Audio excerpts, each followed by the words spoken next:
135 pounds. He is the #1 contender, the former lightweight champion of the world, Ernesto Espana.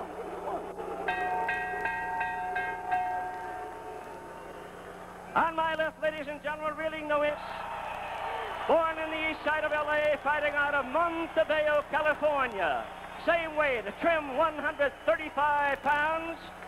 In his first title defense, the popular WBA lightweight boxing champion, our own Arturo Frias.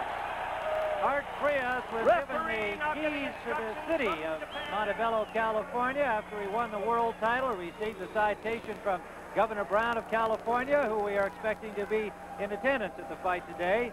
And it's been quite a whirlwind since this young man won the title from Claude Noel going into that title fight, a total unknown. The judges here today, as we see the tail of the tape, are all from outside of the United States and Venezuela. The referee is Hiroyuki Tasaki from Japan.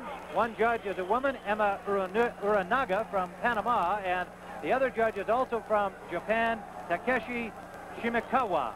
And the referee and 2 judges will do the scoring. This is round #1 with the champion in blue on the left of your screen, the challenger in black, standing at 5'11" against the 5'7" frame of Art Frias. They both came in at 135. Indeed, both were 3/4 of a pound over at the weigh-in and were given an hour to take it off and were able to do so comfortably.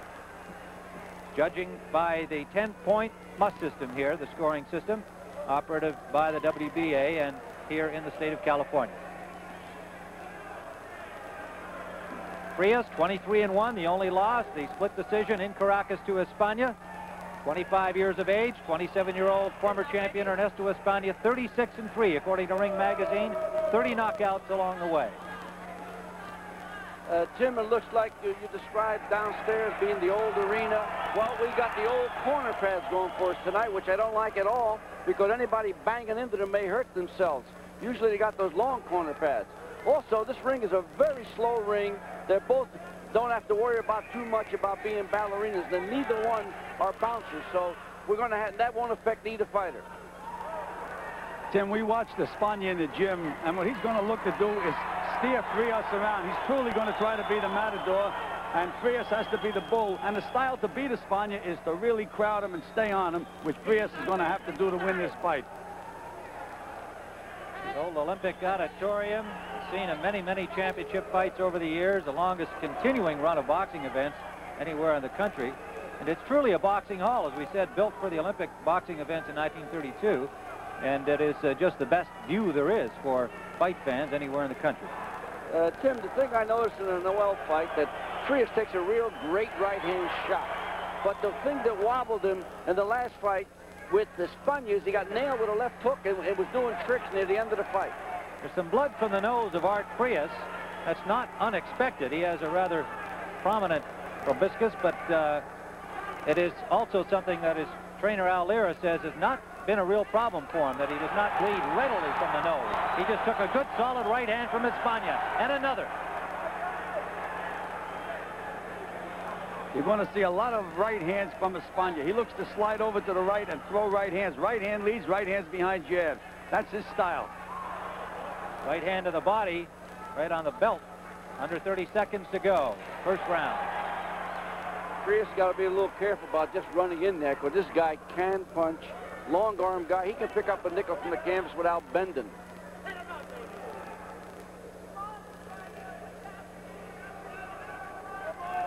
Final seconds of this first round, scheduled for 15, the WBA Lightweight Championship. Art Frias and Ernesto Espana live on CBS Sports Saturday.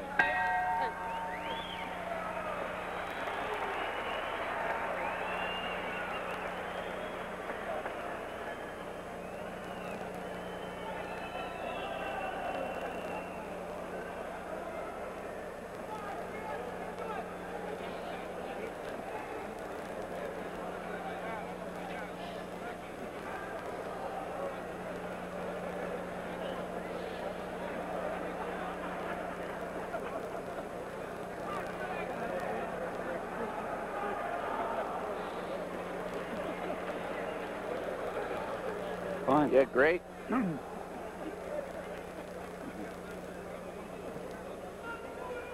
Okay. Great.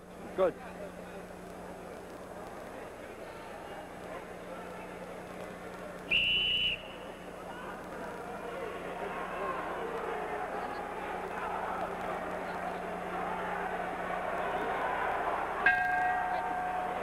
Art Frias, the champion in the powder blue trunks, the challenger, Ernesto Espana, the former champion who won the vacant title, the vacant WBA crown back in 1979 with a 13th round knockout over Claude Noel. Defended once against Johnny Lira, then lost the crown to Hilmer Kenty, lost again in a rematch to Kenty. 4th round knockout in September of 1980. Since then, unbeaten in 8. Art Frias, basically a club fighter. Moved into the ranking just before the Noel fight at number 9. Lifted the crown from Claude Noel. Heavy exchange early here in round 2. Espana's been landing some good body punches early in this fight. Very, very strong guy. Gil, I think he's learned from that first fight. He's got to come with that left hook, because that's the shot that's going to hurt Frias. The right hands, you can take them all night long, it looks like. But the left hook seems to do damage to the guy. It's a funny bit with fighters. Gil, to take a shot on the right side, won't take it on the left side of the face. I've seen that happen many, many a time. You can hit a guy with 10 right hands, nothing happens, one left hook and he goes, or vice versa. Recent years, we've seen more and more of the longer trunks. We have to give Espana the short shorts award. Maybe he wants to look even taller at 5'11". Those long legs of his do make him look over 6 feet with the short shorts on. Very, very low blow by Espana. Referee warned him. Tim, I thought you did a great job with those Japanese names. Well, until somebody in the audience calls to correct my pronunciation. Good, solid right hand from Espana to the cheekbone of Frias. Frias is too tight right now. He just can't seem to get himself together at all. Gil, we got to remember also, it's the 15-round route, you know, and he hasn't been it yet. So the other guy has been that route. And I think he's a little leery about getting started off too fast. Under a minute to go, round 2. The crowd fairly quiet here. Most of them are Frias supporters. Born and raised in East Los Angeles. Now lives out in Montebello, not too far away. In previous fights when Espana fought, I noticed that when he got nailed with a punch, he seemed to freeze, and you could hit him with 5 or 6 more. That's what Frias is going to have to do. So far, he hasn't been able to hit Espana at all.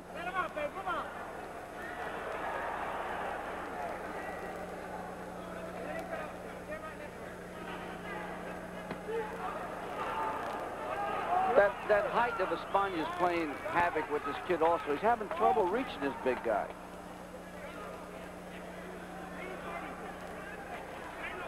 Andrew, when you fight a tall guy, you hit him in the body.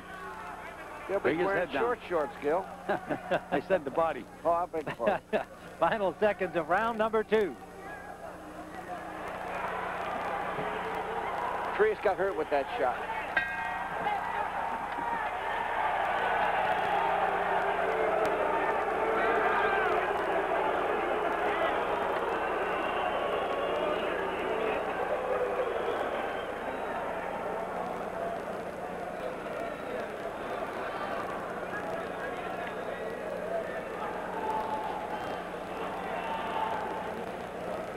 Yes.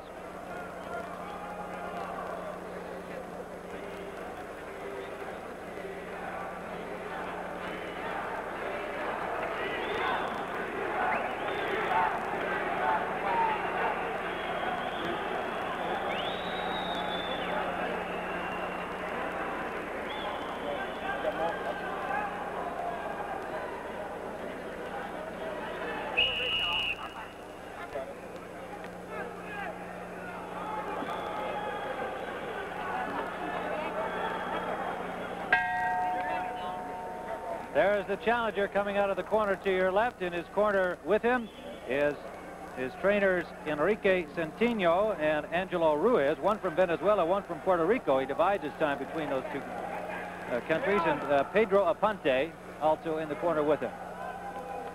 Isn't that kid Angelo a good-looking kid, Tim? Oh, yes, indeed. With a name like that, how can you go wrong? I was going to say, that's an exception for an Angelo. This is round number 3. I mean Angelo Dundee, all you other Angelos out there. Frias still bleeding somewhat from the nose. We'll be watching to see if that becomes a breathing problem for him, as blood came in round number 1. You see what's happening here? Frias has to crowd Espana. He has to get close, and he has to throw combinations. But Espana is just sliding a little bit to the left, a little bit to the right, and won't let him get set to throw those combination punches.